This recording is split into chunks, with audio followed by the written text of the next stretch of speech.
드디어 20차 새벽 총진군이 눈앞에 다가왔습니다.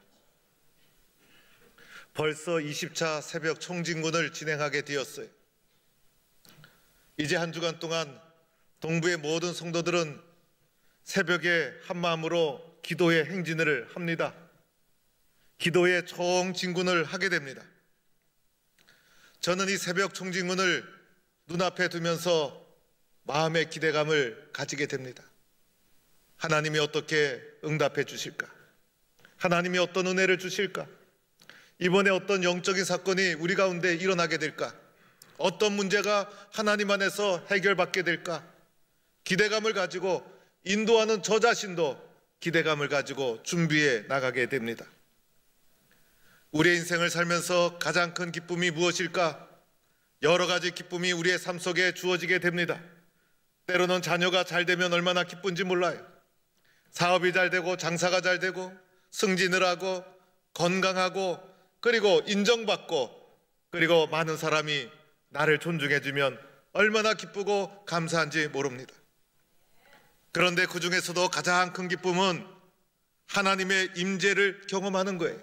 하나님을 체험하며 살아가는 것, 하나님의 은혜를 누리며 살아가는 것, 이것보다 더 큰 기쁨이 없는 줄로 믿습니다. 하나님 체험 없는 삶은 얼마나 허전할까? 인생을 살아가면서 하나님을 없는 삶, 하나님을 모르는 삶들은 얼마나 의미가 없을까? 나의 삶 속에서 하나님의 크신 능력을 체험하며 살아간다는 것이 얼마나 또한 기쁜 일인가? 이번 새벽 정진군이 살아계신 하나님을 다시 한번 체험하는 은혜와 기쁨의 기도 주간이 될 수 있기를 축원합니다. 오늘 말씀은 북이스라엘의 아합 왕 시대에 일어난 사건이었어요. 아합 왕의 부인은 바로 이세벨, 남자는 아내를 잘 만나야 돼요. 이세벨이 보통 여자가 아니었어요. 우상 숭배를 끌고 들어오고, 그래서 아합 왕과 이세벨이 통치했을 때 이스라엘이 가장 영적으로 어두운 시대가 바로 오늘 엘리야가 활동하던 시대였어요. 이 캄캄한 어둠의 시대에 하나님은 엘리야 선지자를 들어서 그를 사용해 주시기 시작합니다. 구약에서 가장 위대한 인물 두 사람을 뽑는다면 모세와 엘리야, 그만큼 엘리야가 역사에서 훌륭한 하나님의 사람이었습니다.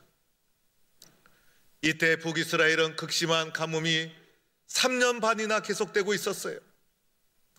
하늘에 열리지 않고 비가 오지 않고 가뭄이 계속되니 농사도 지을 수 없고 당시에 저수시설도 마땅치 않고 하늘에서 내려오는 비에만 의지하는 시대였어요.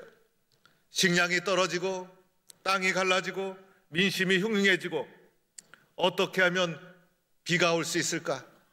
어떻게 하면 백성들을 살릴 수 있을까? 어떻게 하면 이 기근과 가뭄을 해결하고 국민들을 살게 할 수 있을까? 이런 엄청난 문제 앞에 엘리야가 서게 되었던 것입니다. 이때 엘리야가 갈멜산 꼭대기로 올라갑니다. 갈멜산 꼭대기로 올라갔다는 것은 하나님께 가까이 나아갔다는 것이에요. 갈멜산은 850명의 바알 선지자와 싸워서 불로 응답하신 하나님의 역사로 승리를 경험했던 곳이었어요. 엘리야는 이곳에 올라가서 갈멜산 꼭대기에서 하나님 앞에 엎드려 기도하기 시작합니다. 오늘 저는 엘리야의 기도를 집중적으로 살펴보고자 합니다. 엘리야는 어떻게 문제를 헤쳐나갔는가? 어떻게 기도했는가? 어떻게 이렇게 절박한 문제를 기도로 이겨나갔는가?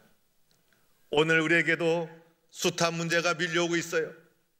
엘리야의 기도를 바라보면서 우리도 어떤 상황, 어떤 형편에서도 엘리야처럼 하나님께 엎드려 기도해서 승리하는 성도가 될 수 있기를 축원합니다.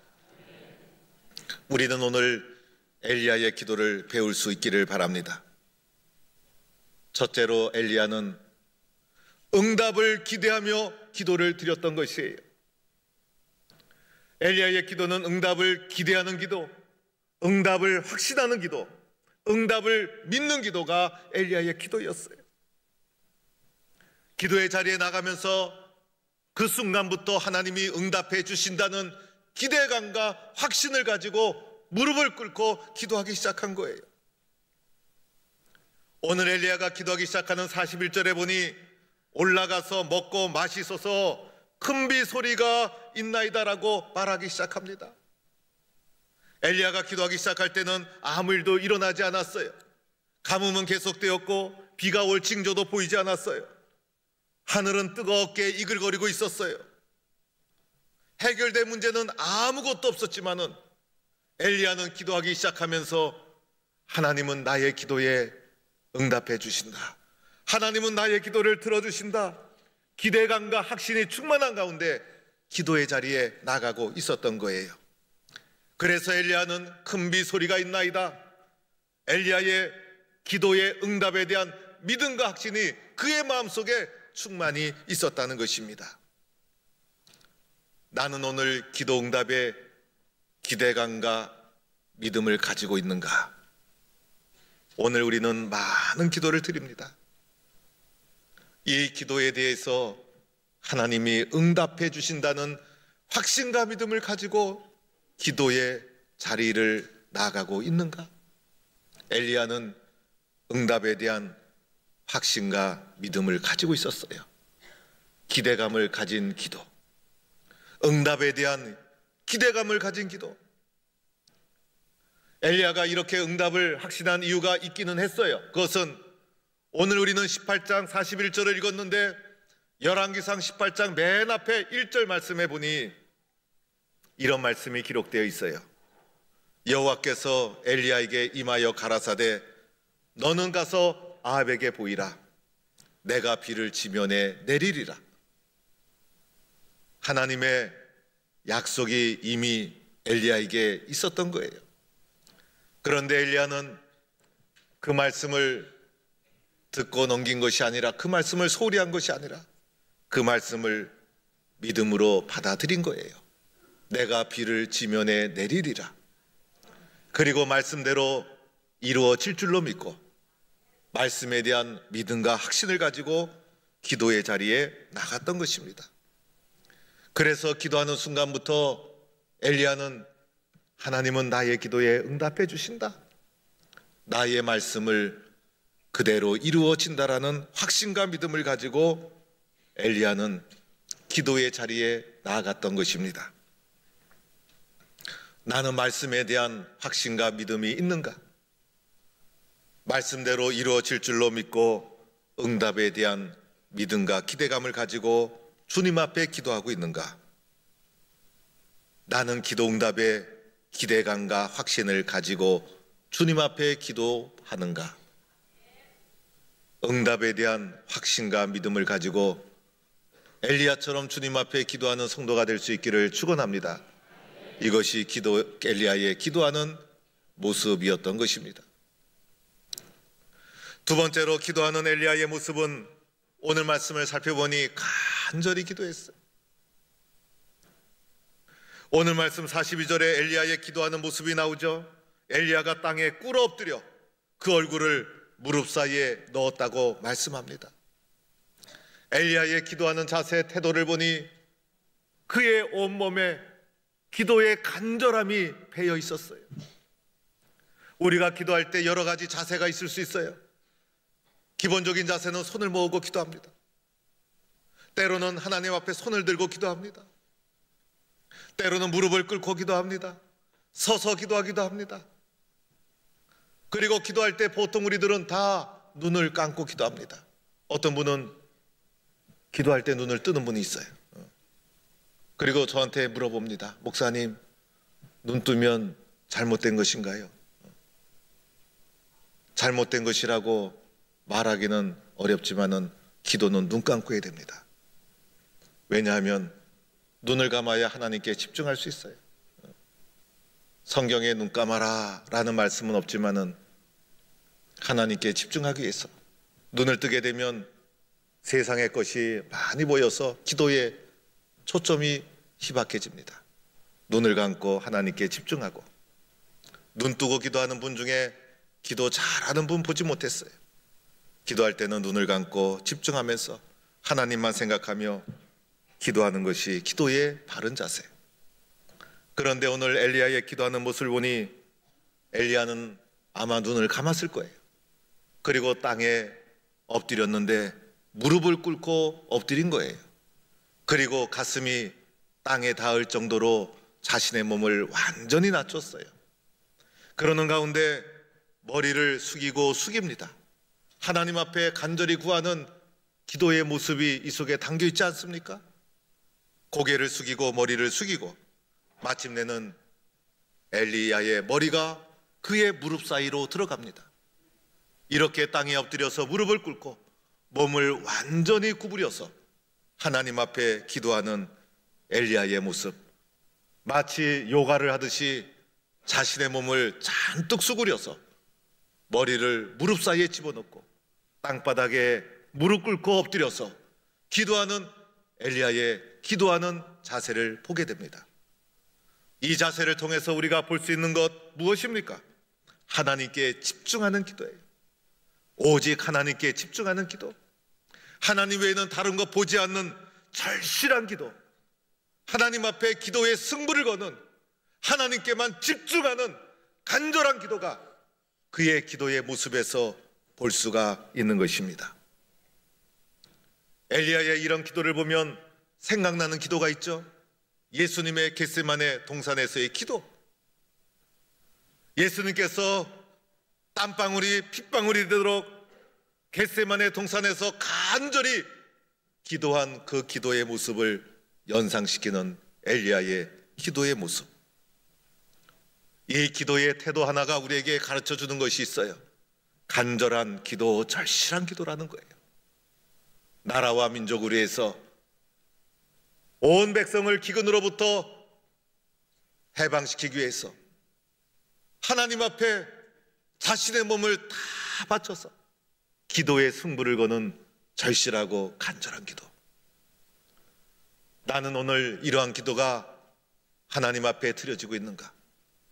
영적 가뭄이 계속되는 오늘 이 시대, 혼란한 시대를 살아가야 될 다음 시대, 어렵고 힘든 세상의 파도 앞에 맞서 살아가는 나를 위해서, 성도들을 위해서 오늘 우리는 엘리야의 갈멜산 기도를 회복해야 될 때인 것입니다. 엘리야처럼 간절한 기도로 하나님께 나아가는 성도가 될 수 있기를 축원합니다. 세 번째는 엘리야의 기도는 포기하지 않은 끈질긴 기도였어요. 엘리야는 기도하면서 그냥 있지 않았죠.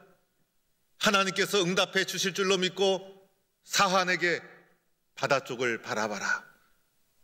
바다 쪽은 비와 바람을 몰고 오는 구름이 오는 곳, 광야 쪽은 뜨거운 구름이 몰려오는 곳.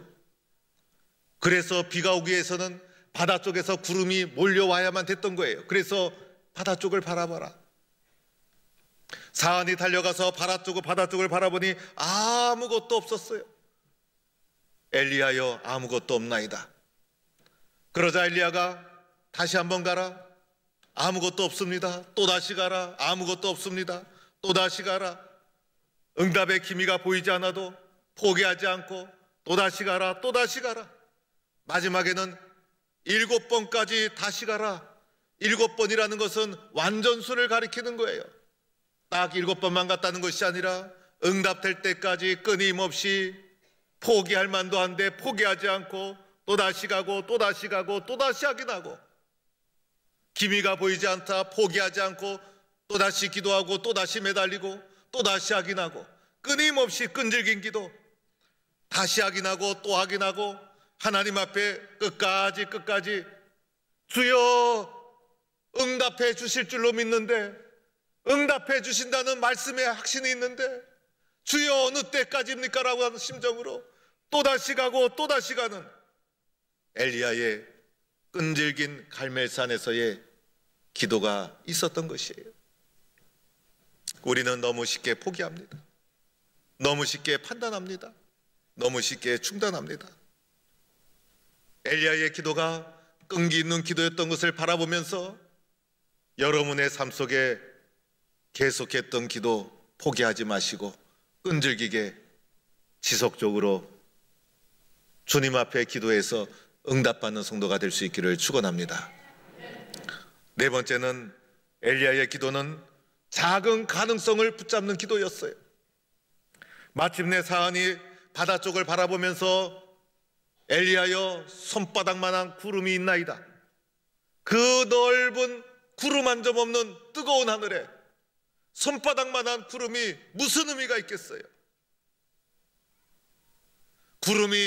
먹구름이 막 밀려와도 성에 차지 않는 바닥에 그 손바닥만한 구름 한 점 없는 하늘에 그 작은 구름이 무슨 역할을 하겠어요? 그런데 엘리야는 작은 구름을 보고 하나님이 베풀어 주실 큰 응답을 바라보면서 하나님 앞에 감사를 했어요. 믿음의 사람은 작은 가능성을 보고 큰 응답을 바라보는 사람이 믿음의 사람. 겨자씨 하나를 보면서 큰 나무를 바라보는 사람이 믿음의 사람. 작은 가능성을 보고 하나님의 위대한 역사를 꿈꾸는 사람이 믿음의 사람인 줄로 믿습니다. 우리들은 이러한 영적인 민감성을 가지고 있어야 되는 거예요. 그런데 결국은 어떻게 되었어요? 구름과 바람이 밀려오고 하늘이 캄캄해지고 마침내 큰 비가 쏟아지는 장대비가 쏟아져서 하늘이 열리고 가뭄이 해결되는 엘리야의 기도응답의 놀라운 역사가 일어난 줄로 믿습니다. 사랑하는 성도 여러분, 오늘 우리는 여기서 엘리야가 왜 이렇게 갈멜산에서 생명을 걸고 기도했는가? 아합이라는 이 불신 나쁜 사람 앞에서, 세상 앞에서 왜 엘리야는 하나님의 말씀을 붙잡고 이렇게 기도해야만 되었던가? 우리는 그 이유를 살펴보아야 합니다. 여러분, 우리는 예수 믿는 사람이고 예수 믿기 때문에 이 자리에 참석했습니다. 오늘 예배 자리에 나온 여러분, 우리 모두는 예수를 그리스도로 믿는 성도인 줄로 믿습니다. 우리들은 예수 믿는 사람들이에요. 예수님이 얼마나 좋은지, 예수님이 오늘도 살아계셔서 나와 함께 하시고 우리의 예배를 받아주시던 하나님을 믿는 성도가 저와 여러분입니다. 그런데 이 세상에는 예수님 모르는 사람이 너무 많아요. 하나님을 모르는 사람이 너무 많아요. 심지어는 예수 믿는 사람을 조롱하고 핍박하고 하나님이 어디 계시냐, 예수 믿는 사람을 효보하고 예수 믿는 사람을 공격하는 불신 세상 속에 우리는 살아가고 있어요. 어떻게 그들에게 하나님의 살아계심을 드러내고 예수님의 살아계심을 나타낼 수 있을까? 세상 사람들은 하나님을 모르고 예수님도 몰라요. 그러나 세상 사람들이 하나님을 알고 예수님을 아는 길은 딱 하나예요. 예수 믿는 나를 통해서, 예수 믿는 나를 통해서 예수님이 살아계시는구나, 저 사람을 보니 예수님은 분명히 있긴 있구나, 나를 통해서 예수님을 알게 되는 거예요. 세상 사람들은 하나님을 알 수가 없어요. 그러나 하나님이 살아계심을 믿고 고백하는 나를 통해서 세상 사람들은 하나님을 알게 되는 거예요. 엘리야가 하나님 앞에 간절히 기도했던 것은 엘리야를 통해서 엘리야의 하나님이 세상에 드러나기 때문인 거예요. 내가 오늘도 엘리야를 본받아 기도해야 될 이유는 엘리야처럼 하나님이 이름이 걸린 인생을 믿음의 사람은 살아가고 있기 때문인 거예요. 믿음의 사람을 통해서 하나님의 살아계심이 증거되고 드러나기 때문인 거예요. 오늘도 세상 사람들은 삶의 현실 속에서 어려움과 시련과 고난을 겪으면서 살아가요. 그러나 세상 사람들은 세상의 모든 문제 앞에서 살아가는 방식은 거의 비슷하고 동일합니다. 원망하고 비교하고 탄식하고 미워하고 마침내는 후회뿐인 인생을 살아가는 것이 세상 사람들의 모습이에요. 세상에 밀려오는 문제를 어떻게 하나님 없이 이겨나갈 수가 있겠어요? 그런데 믿음의 사람들은 밀려오는 세상의 숱한 문제 앞에서 엘리야처럼 기도에 무릎을 꿇게 됩니다. 기도하는 나를 통해서, 기도 응답의 역사를 통해서 믿음의 사람들은 문제를 헤쳐나가는 믿음의 당당한 모습을 세상 속에 드러내게 됩니다. 우리는 하나님의 이름이 걸린 인생을 살아가고 있는 거예요. 내가 어떻게 하느냐에 따라서 예수님이 증거되고 하나님이 증거되는 거예요. 우리가 세상에 밀려오는 문제 앞에서 낙심하지 말고 기도해야 될 이유가 바로 여기에 있는 거예요. 그래서 우리는 반드시 기도해서 승리하는 성도가 되어야 할 줄로 믿습니다. 제 선배 목사님 중에 아들 이름을 김백수라고 지었어요. 그래서 그 집 가면 목사님 백수 잘 있습니까? 왜 하필이면 백수라고 졌습니까? 그러면 목사님이 그냥 웃으면서 받아 넘기고 그랬습니다. 백수라는 말은 한문으로 하면 일백백자가 아니라 흰백자예요. 옛날에는 100이라는 숫자가 엄청난 숫자였어요. 그래서 100년을 사는 것은 불가능하다 생각해서 일백백자에서 위에 하나를 빼서 흰백자를 써서 백수라는, 그래서 백수는 99년을 산 것을 백수했다 이렇게 말합니다. 그런데 백수라는 의미의 다른 이름도 있죠. 특별히 하는 일 없이 빈둥빈둥거리는 사람을 백수라고 합니다. 그런데 요즘은 백수가 빈둥빈둥거리지 않아요. 백수가 얼마나 바쁜지. 그래서 백수가 과로사 한다는 말이 있어요. 그런데 영적인 백수가 있죠. 그리스도인으로서 마땅히 해야 될 기도에 무릎을 꿇지 않는 사람, 기도하지 않은 그리스도인, 영적인 백수라고 할 수 있어요. 교회는 다니지만 믿음의 길을 걸어가지만은 혹시 나는 영적인 백수가 아닌가. 오늘 우리는 새벽 총진군을 진행하게 됩니다. 엘리야처럼 갈멜산의 기도를 회복해야 될 때 우리들은 기도에 무릎을 꿇게 됩니다. 엘리야처럼 응답에 대한 확신, 끈질긴 기도, 절실한 기도, 포기하지 않는 기도, 그리고 작은 가능성을 믿음으로 붙잡는 기도를 하나님께 올려드리는 것입니다. 마침내는 큰 비가 쏟아지는 응답의 역사가 우리에게 있을 줄로 믿습니다. 우리 가운데 성령의 큰 비가 쏟아질 줄로 믿습니다. 기도하는 나를 통해 하나님이 세상 속에 드러나고 문제 앞에 부닥쳐 있지만은 엘리야처럼 기도하여 응답받고 살아가는 나를 통해 이 세상 속에 하나님의 살아계신가 예수님이 도와주시는 것을 증거하는 삶이 될 줄로 믿습니다.